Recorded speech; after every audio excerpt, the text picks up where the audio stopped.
Camara, who actually competed in last year's World Championships, went out.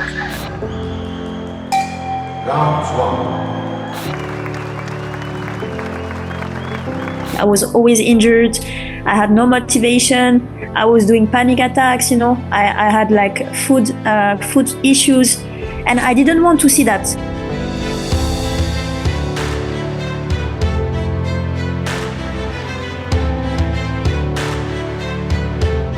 Today, we're speaking with Marine Fatoumata Camara of Mali. She is an African silver medalist. She is Mali's only elite female boxer and hopefully will be Mali's first female Olympian. I am so excited to talk with Marine because she has literally broken barrier after barrier and hopefully will be joining us on the Olympic stage this summer. My name is Marine Fatoumata Camara. So I'm a Malian boxer, but I also have a double nationality. I'm also French. So I started representing Mali on the international stage in 2019.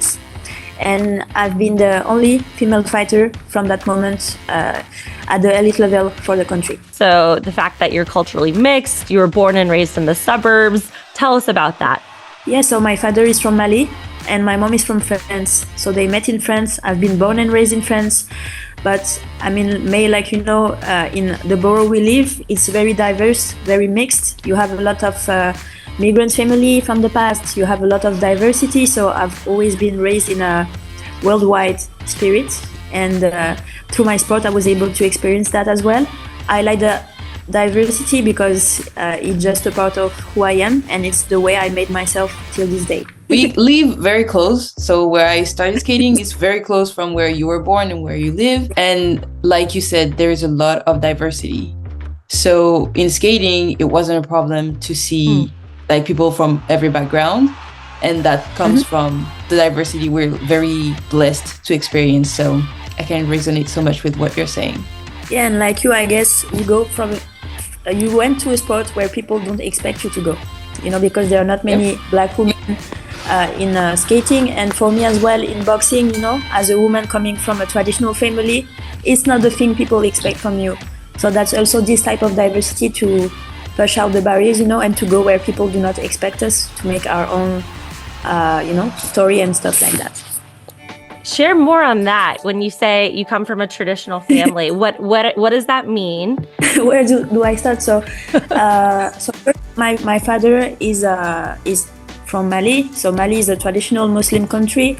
My mom is also from the countryside, and none of them come from a sports family. Like I was the first person in my family to take up sport. So that was a big change. Then the first sport I take is boxing. So my mom was like, there's no way you're gonna do that because I don't want to see my daughter being punched in the face. And my father was like, it's not a woman's sport. But they were not really, they did not repress me. My mom took me to boxing every day after that. Like she really let me explore that, but more from the bigger family, like, look, your daughter is traveling the world. She's going to school. When is she getting married? You know the basic things people expect from you, because they didn't understand what it means for me, and they haven't been raised in an environment where they could witness this type of curriculum. So I've never blamed them for that, but it was tough to keep track when the people you want support from are not the ones who push you the most. How were you able to find that strength? Sometimes you feel that you have to do something, so you just do it. Yeah. And there is nothing that can stop you because you have to do that. So for boxing, it was like that. And also, the coach, my first coach, really believed in me. So he pushed me a lot. I spent a lot of time with him because boxing was like a safe space, When you grow into difficult areas, boxing for me was a way to, release all the anger, release all the emotions that I was not able to express. So I found some comfort in boxing. And I know you're competing on behalf of Mali when you could be competing on behalf of France. So tell us about how you made that decision. I was starting to get in the French team as a training partner, but the experience I had was not good. I didn't connect with the method they had. That made me like, I don't want to continue the elite sports. But at the same time, my coach did not want to let me give up. And so one day I told him, look, I don't want to represent the French team. I love the French team, but it's not the mindset I want to have. The only thing I want is to represent Mali, because 2 years, the truth is from the beginning I wanted to represent Mali. But my coach told me, no, it's not possible. Look, they have no money. It's not worth it. You have the level to be in the French team. Why would you take so much risk? There is so much uncertainty with the Mali team. And I was like, look, coach, the reality is my parents expect more from me. So there are two options. Either I represent Mali or I go back to finance and I make my own money. So then he said, okay, let me figure it out. And that's when the Mali team contacted us. They said, we are very interested in you, because they saw me from afar for a long time, but they didn't reach out to me, but they were interested. And so they gave me the opportunity. Then I went to the African Games in Rabat, Morocco in 2019, and that's where I became the first medalist of Mali, in boxing, as a silver medalist.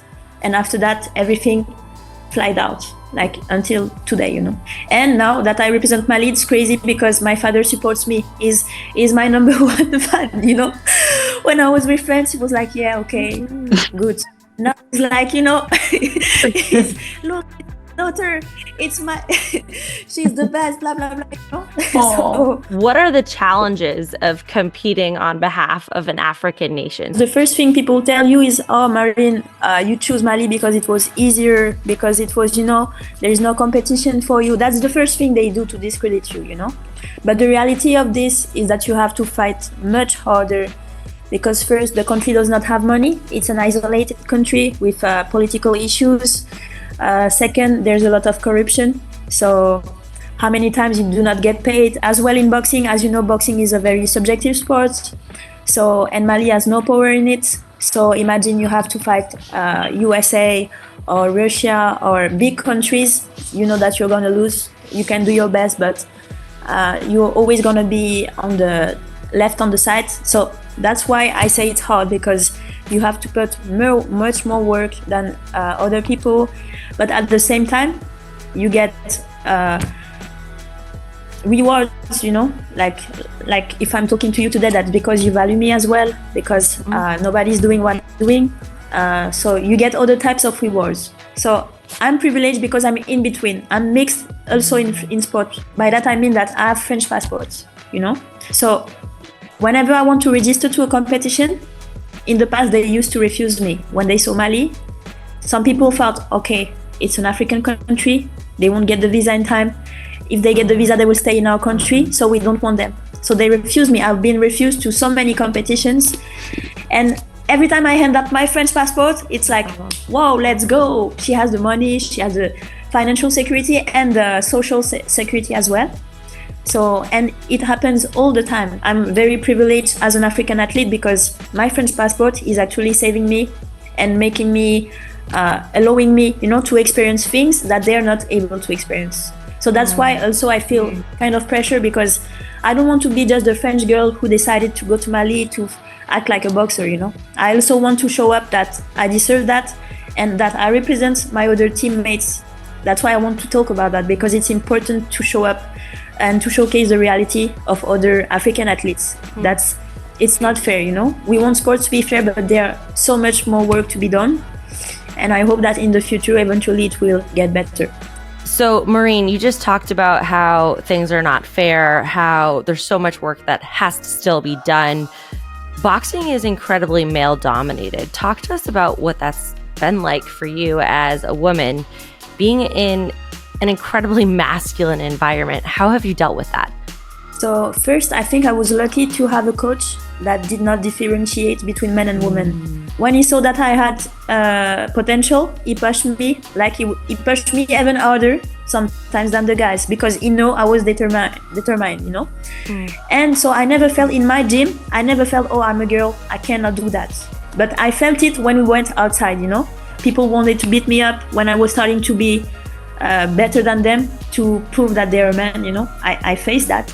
How do you mentally prepare and get yourself ready to face moments like that? So honestly, it hasn't always been easy, because there was a time where it was kind of abusive, you know. The mentality, the problem with the borough I lived with is guys are tough, right? And most coach are men. And we are educated. So my coach trained me as a man as well.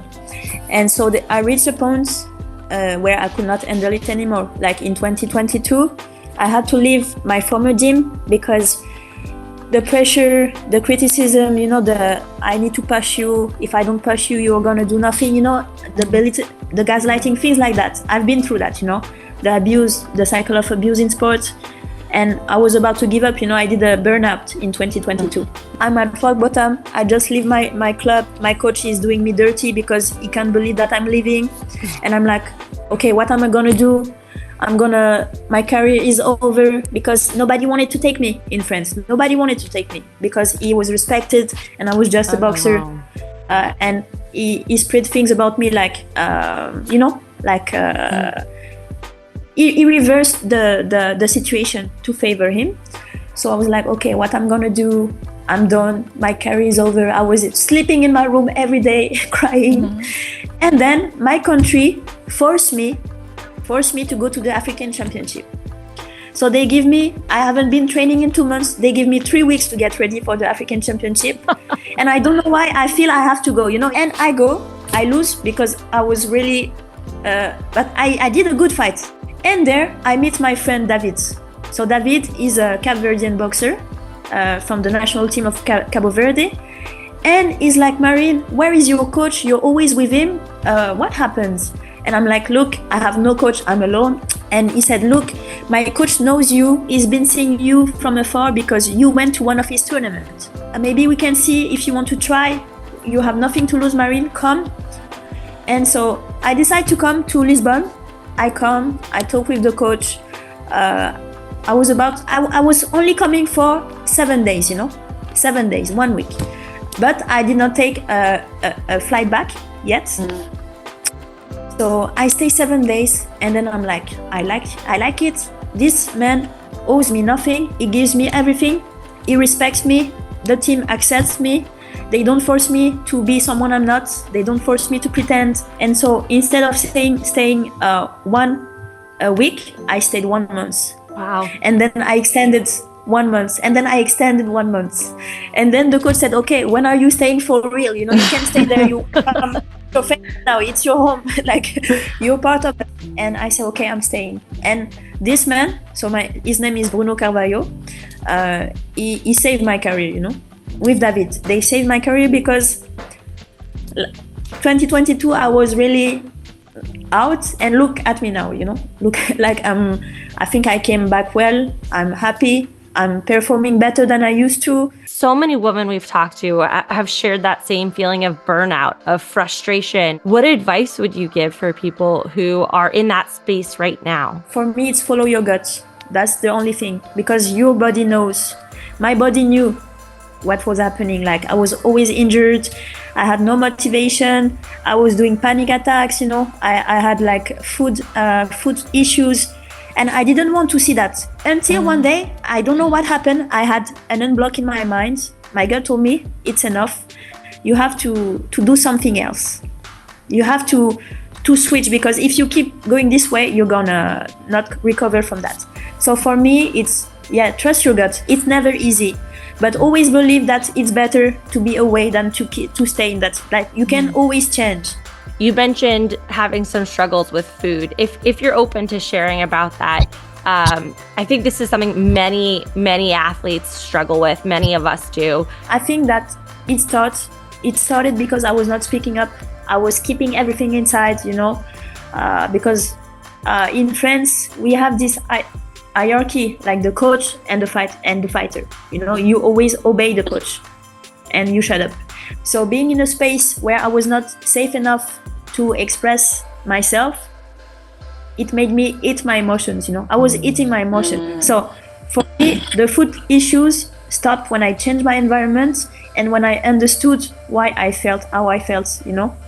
So why was I hungry? Why am I feeling like that? Because I let someone disrespect me, you know. I tolerated things I didn't want to accept, and I was not able to say no.